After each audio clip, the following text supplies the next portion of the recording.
How to End All Wars. A Strategy for Enforcing World Peace. Written and directed by Toraino Beckford. Chapter 1. An Introduction to the History of Warfare. Defined as a state of armed conflict, between different countries or different groups within a country, wars are arguably the most destructive and most counterproductive ventures in human history. Warfare has consumed most of our modern history, but possibly stretches back since humans started to resort to violence as a method of conflict resolution or property expropriation. The first recorded instance of large-scale group conflict occurred at the Battle of Megiddo in 1457 BC. Since then, humanity has continuously engaged in the brutal legacy of organized group violence. Regardless of the misguided motives for war, its consequences have always led to death, destruction, moral decline, and social and economic instability, and so, the incentives of war have traditionally served only the winners, at the expense of overall human progress. Conflicts such as the Mongol invasions, the Crusades, and the two World Wars, are prime examples of the mass carnage that warfare can generate, and therefore, the need for enforcing world peace has long been a highly anticipated development within the collective aspiration of the human race. There have been multiple attempts throughout history to develop methods of enforcing peace, most notably the Geneva Conventions, the League of Nations, and most recently, the United Nations. However, these attempts have arguably been inadequate at achieving the ultimate aim of enforcing world peace, and so, to this day, as we are currently witnessing in the Ukraine, a strategy for enforcing world peace needs to be formulated and implemented, in order to avoid the destructive potential of modern warfare. Thankfully, we now live in an era where we possess the ideological, technological, logistical, and militaristic capacity to enforce world peace, and a Jamaican geopolitical analyst has already taken the initiative of formulating a workable strategy for enforcing world peace in the 21st century. Chapter 2. The Geopolitical Climate in Eastern Europe.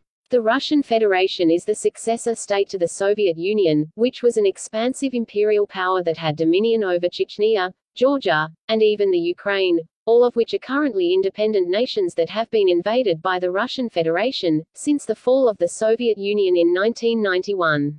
Therefore, it is convenient to assess the geopolitical climate of Eastern Europe, as being a former empire suffering from nostalgia.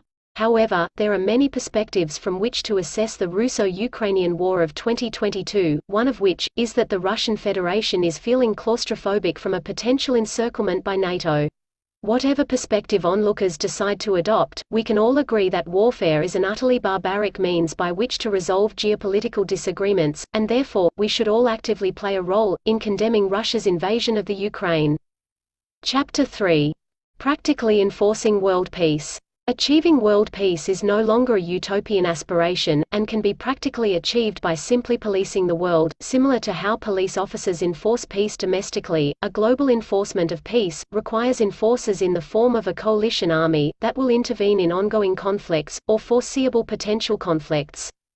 In order to establish a coalition suited for enforcing world peace, such a global effort requires global cooperation among nations, and a consensus on how to appropriately assemble, mobilize, and deploy such a colossal military presence. The basic strategy for enforcing world peace is to use an overwhelming military presence, to cease hostilities between nations and groups, or to discourage the commencement of hostilities altogether. In the case of the Russian invasion of the Ukraine, the strategy would entail: Number 1, deploying an overwhelming military presence, which in this case would require about 3 million armed forces. Number 2, using the 3 million strong coalition to act as a buffer between Russian and Ukrainian forces, in an effort to remove the potential of direct engagement between the two warring forces. This stage of enforcing peace is designed to discourage the commencement or the continuation of warfare, and not necessarily to intimidate the parties to a conflict.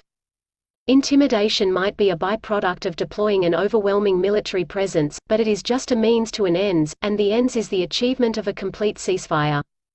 Therefore, the overwhelming military presence is there to willingly or forcibly give parties to a conflict the rational option of resorting to peace. The objective is to make peace become the most attractive option to the parties to a conflict, and thus, the dynamics of this stage of conflict management can be innovated in a manner that makes peace become the most viable option. Number 3, achieving and maintaining a ceasefire, by continuing to separate the two hostile forces, and preventing them the opportunity of re-engaging in armed combat. The coalition forces are there to unquestionably enforce peace, and thus, if Russian or Ukrainian forces knowingly use force against them, then they will be authorized to respond, and implement a ceasefire by force. Achieving a ceasefire at this stage, is imperative to the formula for enforcing world peace. The reality of the situation is that, if the Russian president risked attacking a 3 million-man peacekeeping force, then such an action would justify the world declaring war against the Russian government, and this will be more than enough reason for the people of Russia to demand the removal of their leadership. Eventually, the domestic instability will force the political and military hierarchy to resort to removing Vladimir Putin, in an effort to stave off another Russian revolution, and to redeem Russia from its hostility towards the global community. Number 4, requiring the leaders of the parties to the conflict to attend mediation sessions, in an attempt to finalize a peaceful long-term resolution to the conflict. Therefore, the basic formula for enforcing world peace is as follows. Number 1, deploying a military coalition of overwhelming force into the war zone.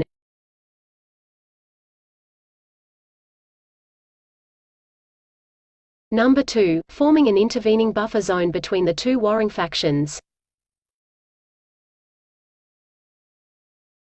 Number 3, achieving a complete ceasefire, either by the virtue of its presence, or by the use of threat and force. Number 4, demanding that parties to a conflict submit themselves to mediation, so that a peaceful resolution to the conflict can be achieved, and/or justice can be delivered to the wrongful aggressors. These 4 stages denote the formula that underpins the strategy for enforcing world peace, in an ongoing conflict, and is applied to a real-world scenario, in order to demonstrate its ability to operate beyond theory. This 4-step formula for enforcing world peace is to signify the intolerance of the global community towards the development of any form of large-scale armed conflict, anywhere on planet Earth. Chapter 4. The United Nations, a forum for implementing the enforcement of world peace. The United Nations is the ideal forum to facilitate the enforcement of world peace. It was born out of the conflict of the Second World War, and is originally chartered as a peacekeeping organization. For these reasons, plus the fact that the UN already facilitates the unity and cooperation of nations around the world, it can be implied that the United Nations is best positioned to facilitate the modernization of our approach to conflict management, so that world peace and moral awareness can elevate the standard of human coexistence.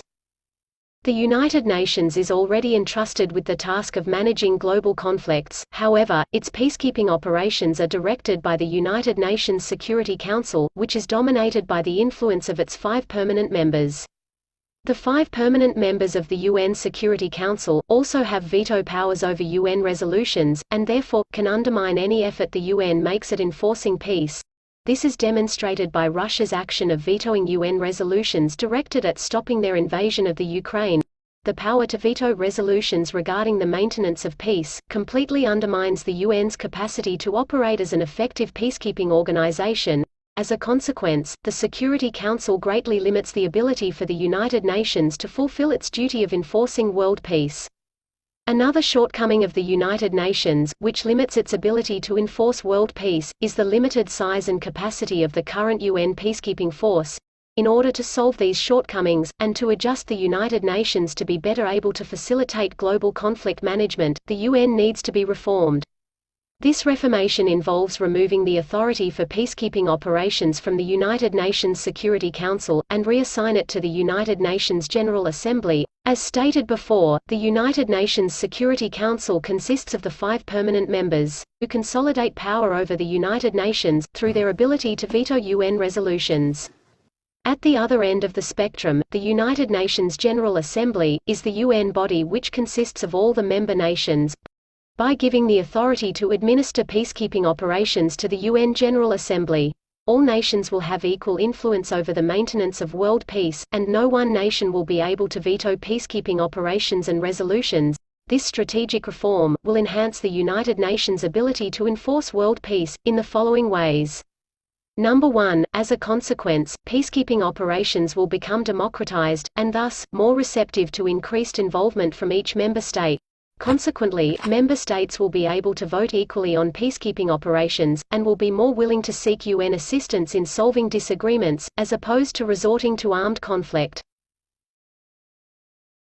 Number 2, UN resolutions regarding peacekeeping operations will become more globally enforceable, since these resolutions were formulated and implemented by all UN member states, as opposed to the UN Security Council simply dictating its terms to the world. Nations will be reluctant to violate UN resolutions, if those resolutions are being suggested by the entire global community, backed by the collective threat of sanctions, diplomatic alienation, and/or military action. Number 3, nations will be willing to devote more military resources towards peacekeeping operations, since they all have an equal say in global conflict management, and will be more appreciative of the luxury of being able to summon the United Nations to assist in their national security. Additionally, the General Assembly is better positioned to assemble the large military force required for enforcing world peace, as opposed to the UN Security Council. As you can see, states that devote the most personnel to peacekeeping operations tend to be members of the General Assembly, and not the Security Council. Number 4, this reform removes the conflict of interest, which dominated peacekeeping operations under the administration of the UN Security Council, and elevates peacekeeping operations beyond the status of a semi-enforceable tool, which serves the interest of the Security Council's permanent members, at the expense of the other nations of the world. Number 5, hostile nations will be more open to accepting UN peacekeeping resolutions, since it will be democratized, and therefore, more aligned with the true spirit of justice and international law. This reform empowers the nations and peoples of the world to be able to take action against any government, any army, any militia, any rebel group, or terrorist organization that pose a threat to world peace. This elevates mankind from being a victim of warfare, to being a regulator of conflicts, and this civilized achievement is a critical aspect of assuring that people of the 21st century and beyond, live the happy and fulfilling lives that humanity has long aspired to. Chapter 5 – The Intended Legacy of Enforcing World Peace.